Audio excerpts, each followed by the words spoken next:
하나님께서 우리에게 허락하신 말씀은 마가복음 16장 11절에서 18절까지의 말씀입니다. 마가복음 16장 11절에서 18절 합독하겠습니다. 그들은 예수께서 살아나셨다는 것과 마리아에게 보이셨다는 것을 듣고도 믿지 아니하니라. 그 후에 그들 중 두 사람이 걸어서 시골로 갈 때에 예수께서 다른 모양으로 그들에게 나타나시니 두 사람이 가서 남은 제자들에게 알리었으되 역시 믿지 아니하니라. 그 후에 11 제자가 음식 먹을 때 예수께서 그들에게 나타나사 그들의 믿음 없는 것과 마음이 완악한 것을 꾸짖으시니 이는 자기가 살아난 것을 본 자들의 말을 믿지 아니함일러라. 또 이르시되 너희는 온 천하에 다니며 만민에게 복음을 전파하라. 믿고 세례를 받는 사람은 구원을 얻을 것이요 믿지 않는 사람은 정죄를 받으리라. 믿는 자들에게는 이런 표적이 따르리니 곧 그들이 내 이름으로 귀신을 쫓아내며 새 방언을 말하며 뱀을 집어올리며 무슨 독을 마실지라도 해를 받지 아니하며 병든 사람에게 손을 얹은즉 나으리라 하시더라. 아멘. 오늘 마가복음 16장에 허락하시는 그 말씀 속에서 우리는 우리가 가지고 있는 고정관념이 반드시 깨어져야 된다 하는 것을 알게 됩니다. 말씀을 통해서 다시 한번 보니까 3번 반복된 말씀이 있었습니다. 듣고도 믿지 아니하니라. 역시 믿지 아니하니라. 또 말을 믿지 아니함일러라. 저들이 믿지 않았습니다. 그래서 예수님께서 이것을 지적을 하시면서 그들의 믿음 없는 것과 마음이 완악한 것을 꾸짖으셨습니다. 마리아에게 예수님께서 나타나셨습니다. 그래서 막달라 마리아에게 나타난 것을 제자들이 전해 들었고, 그리고 엠마오로 내려가던 두 제자를 통해서 예수님께서 보이셨습니다. 그래서 그들이 서둘러서 다시 한번 와서 예루살렘에 있는 제자들에게 부활하신 예수님을 만난 것을 이야기했습니다. 그럼에도 불구하고 그들이 믿지 아니하였습니다. 이랬을 때 예수님께서 지적하신 것이 무엇입니까? 믿음 없는 것, 완악한 것, 그렇게 지적을 하셨습니다. 완악하다는 것은 무엇을 이야기를 합니까? 강팍한 마음을 이야기를 합니다.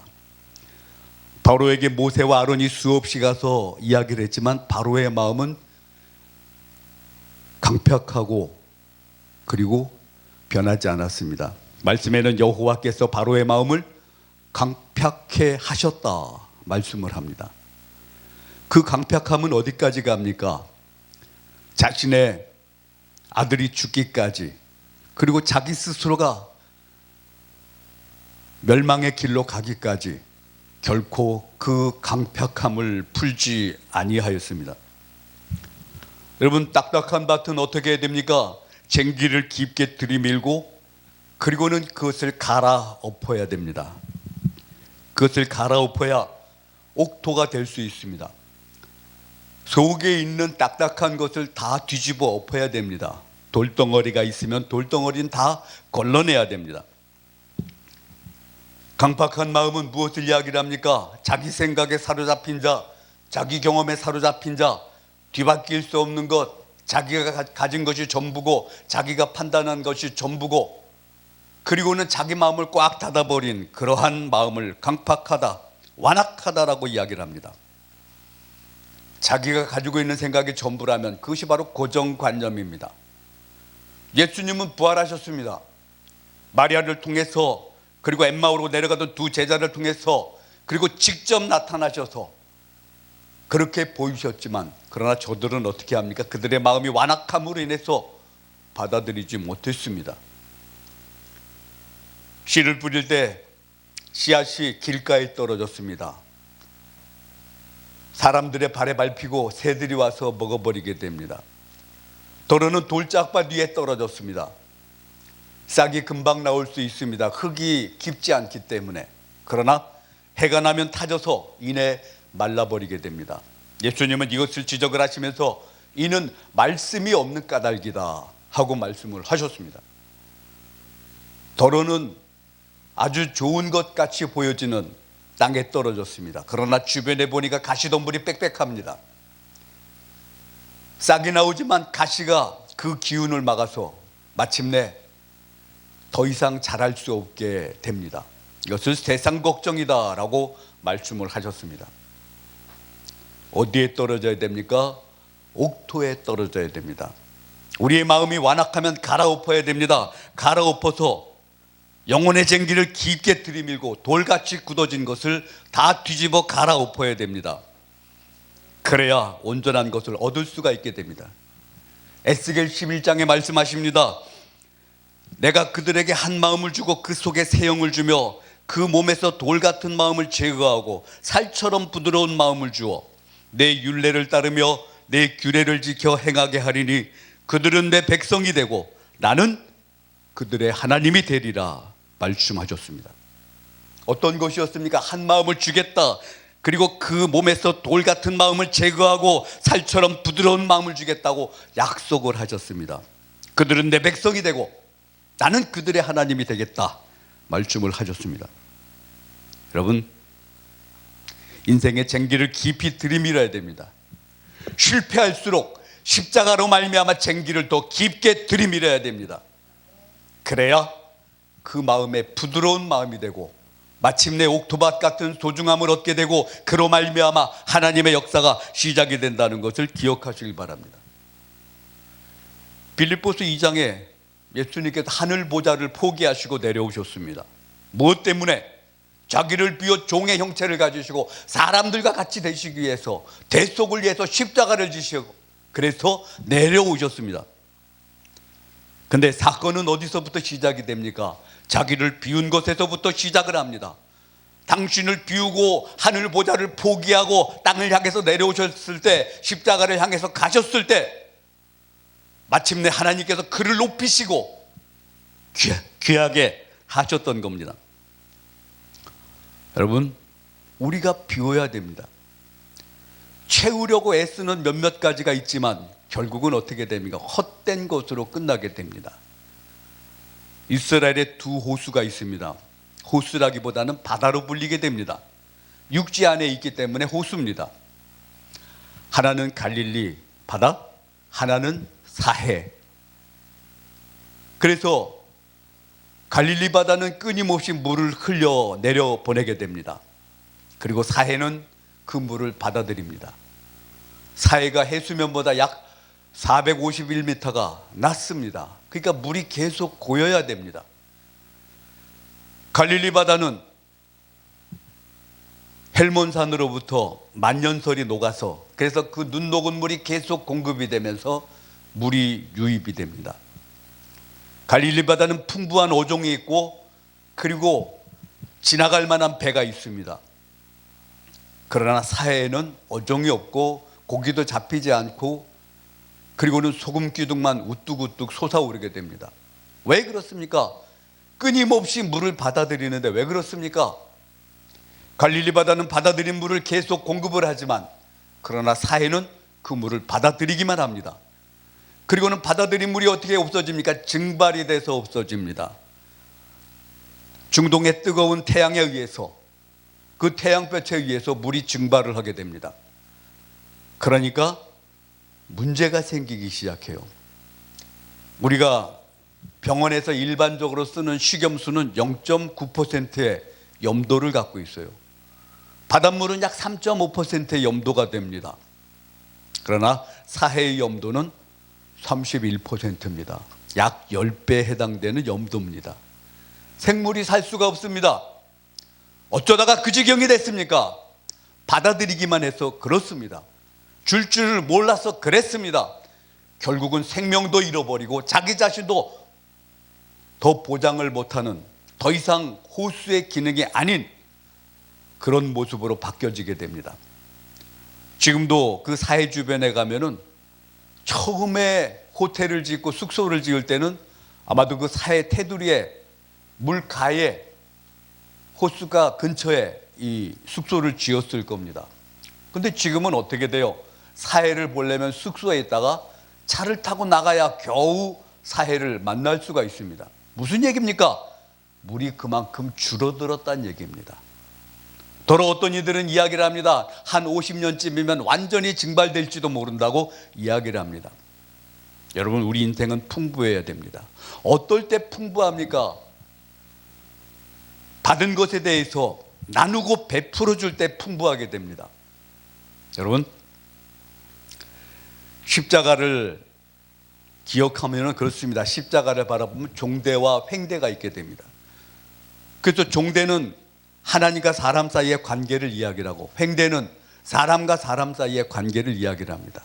억지로 10계명에다 깨맞추니까 1계명부터 4계명까지가 종대에 해당이 된다면은 5계명부터 끝계명까지는 횡대에 해당이 됩니다.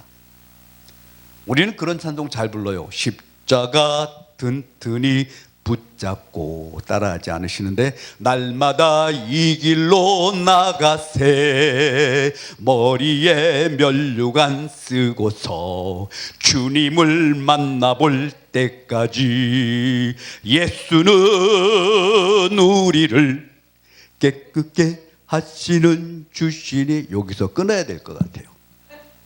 근데 문제가 생겨요. 뭡니까? 어떤 이들은 하나님과의 교제를 아주 뜨겁게 생각을 해서 열심히 신앙생활하지만, 그러나 사람과 사람 사이의 관계가 엉망이에요.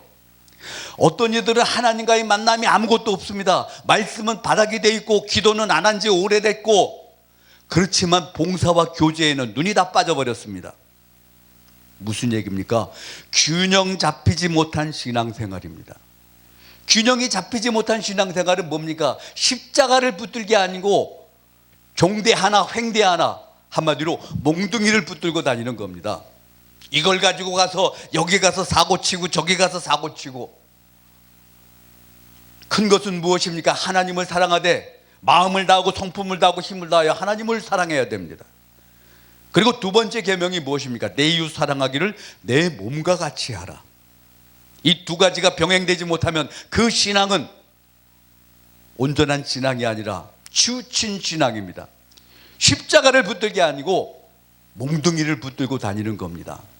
그러면서 내가 하나님과 사람 사이에 그 분명한 것을 깨닫지 못하고, 나는 믿음이 있고 나는 성경을 알고 나는 기도를 많이 하고, 그러면서 사람을 깔보는 어떤 습관이 생겨져요. 바리새인들 같이. 어떤 이들은 교회에서 야유회를 간다 그러면 부지런히 나타나요. 근데 기도회 한다면 안 나타나요. 10년이 지나가도 기도를 하는데 장로가 돼서도 겨우 원고를 보고서야 기도를 하는, 그것도 더듬더듬 해서 예배드리는 모든 사람이 피곤해하는 그런 일까지 만들어 놓는 것을 경험을 했습니다. 맨 처음부터 잘하는 사람이 어디 있습니까? 시장도 자꾸 가봐야 빈대떡이 어디 있고 짜장면을 어디서 파는지, 막국수를 어디서 파는지 알게 되지 않습니까? 자꾸 가봐야 돼요. 교회도 마찬가지입니다. 기도도 마찬가지입니다. 말씀도 마찬가지입니다. 내가 안 된다고 포기하면 아주 안 돼요. 이미 포기해버린 증거가 있습니다. 뭡니까? 사해바다입니다. 그냥 받아들이기만 해요. 줄 모르고 증발이 되니까 바다의 염도가 다른 바다보다 10배나 높아요. 31%나 돼요.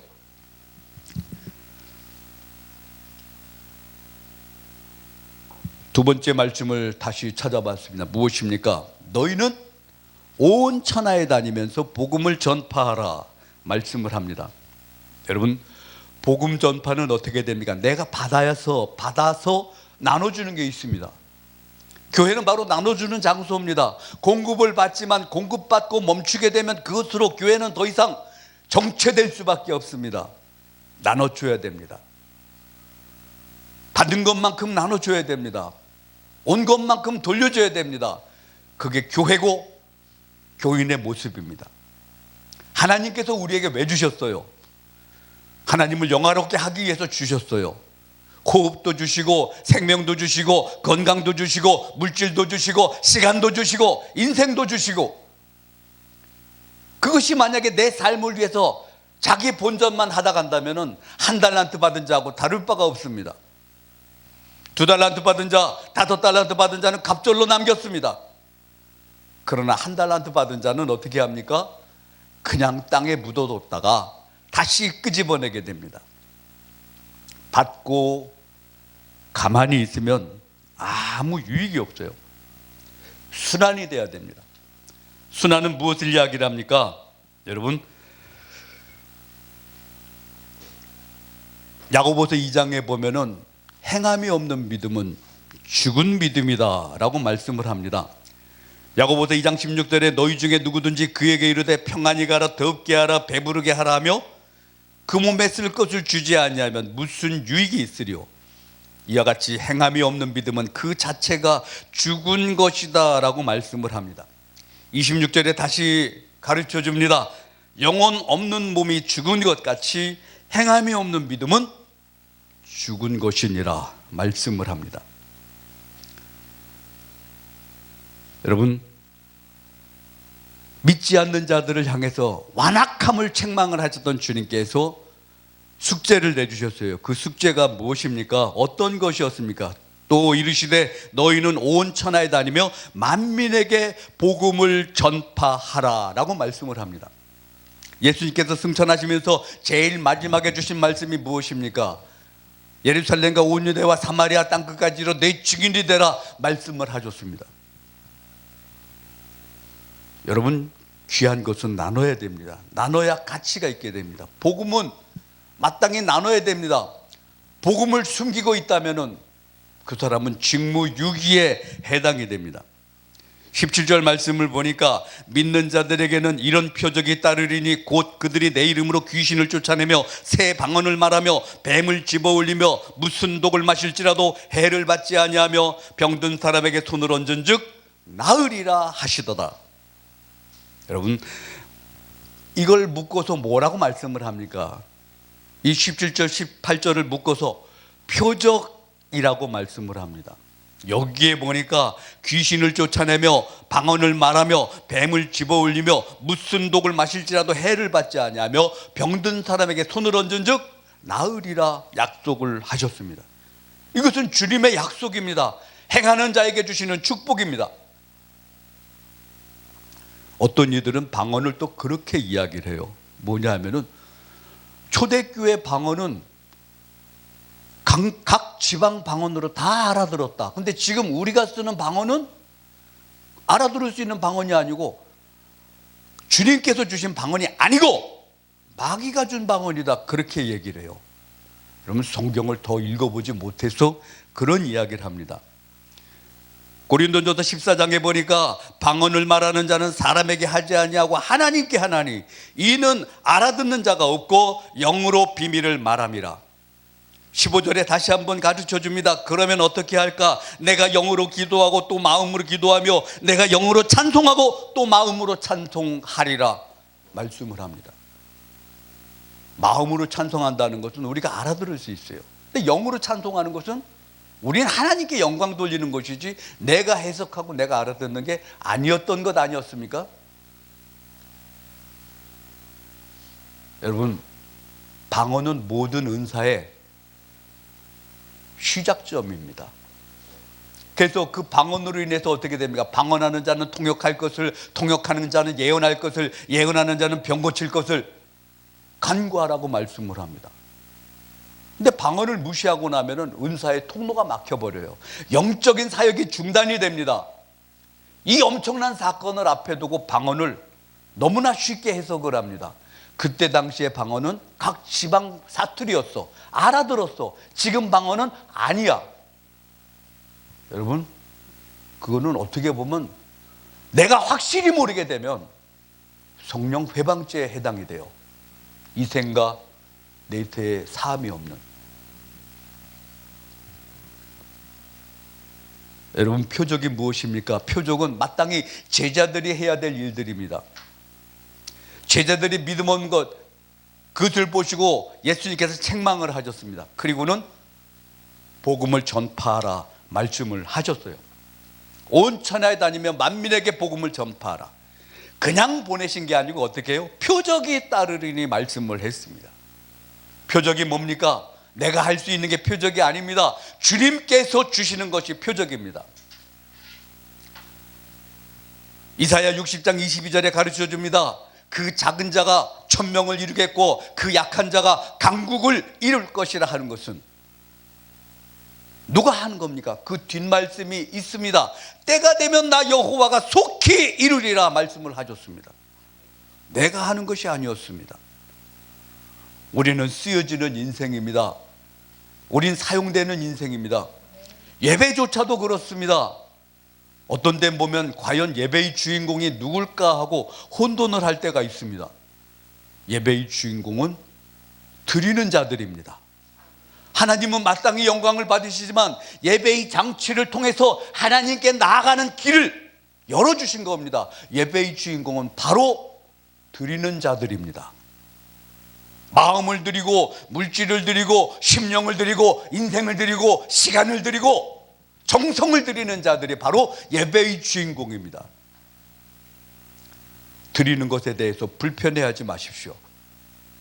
드리는 것에 대해서 불편해하고 그것을 육적으로만 해석을 하면은 그 사람은 사망으로 방향전환을 하게 됩니다. 드리는 일에 인색하지 마십시오. 왜냐하면 우리가 받은 것 아무것도 없습니다. 다 하나님께서 주신 겁니다.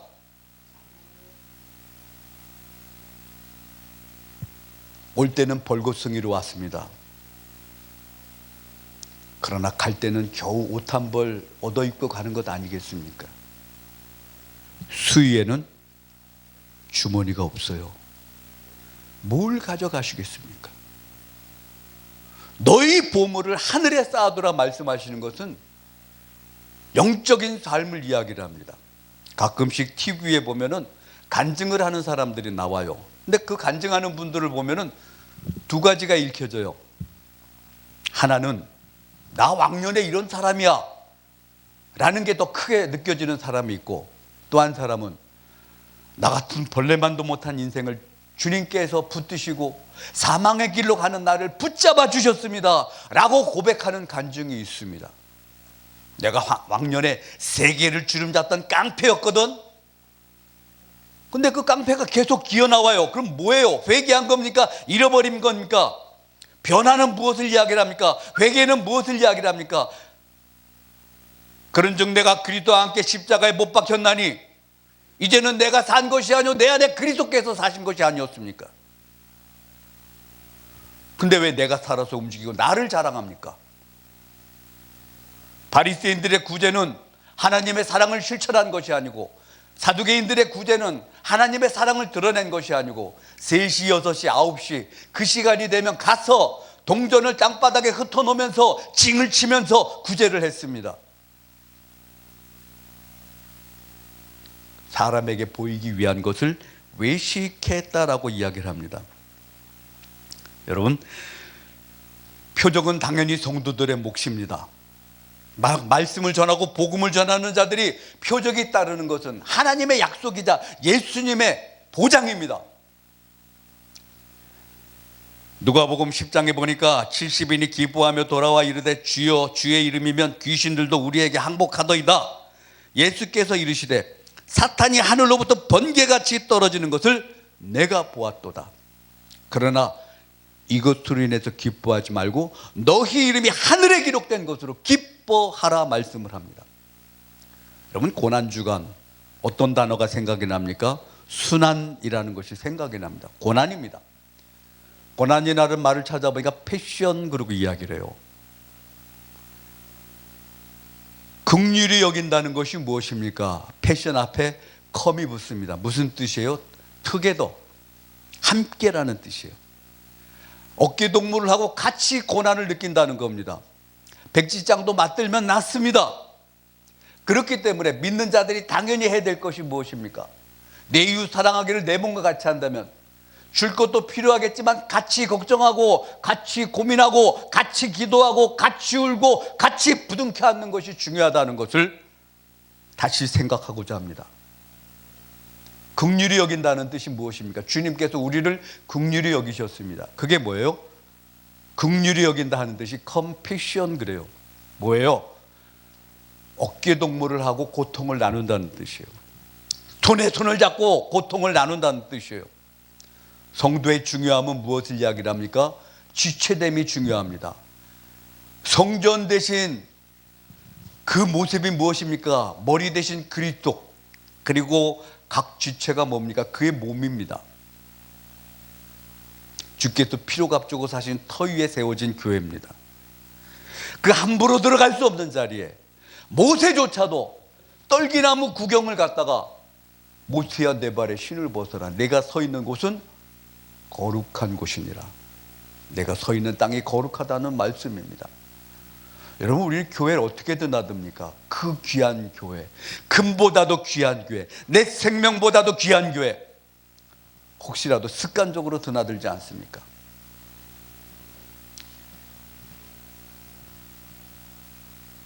이곳은 그리스도의 피로 값주고 사신 터입니다. 그리고 진리의 기둥입니다. 그렇기 때문에 교회가 중요합니다. 여러분, 오늘 우리의 복음이 내 것이 아닙니다. 믿음이 내 것이 아닙니다. 하나님 것입니다. 값어치 있게 사용을 해야 됩니다. 왜 내 선에서, 내 인생에서 복음을 멈추고 말씀을 멈춥니까? 나 때문에 주님의 일이 지체된다면, 나 때문에 하나님의 계획이 연장이 되고 연기가 된다면 나는 또 다른 죄를 짓고 있는지도 모릅니다. 주님은 말씀하셔요. 가라! 예루살렘과 온 유다와 사마리아 땅 끝까지 가라 말씀을 합니다. 가려면 뭐가 있어야 돼요? 준비를 해야 됩니다. 기도가 있어야 됩니다. 말씀이 있어야 됩니다. 육신의 모든 것들도 준비가 돼 있어야 됩니다. 병들고 골골거려서 갈 수는 없습니다. 건강할 때 가야 됩니다. 저도 여러분도 내 속에 내가 중심이 된 고정관념이 깨져야 됩니다. 주님은 그것을 해석을 하시면서 완악하다라고 말씀을 하셨어요. 다시 한번 말씀을 묵상을 했습니다.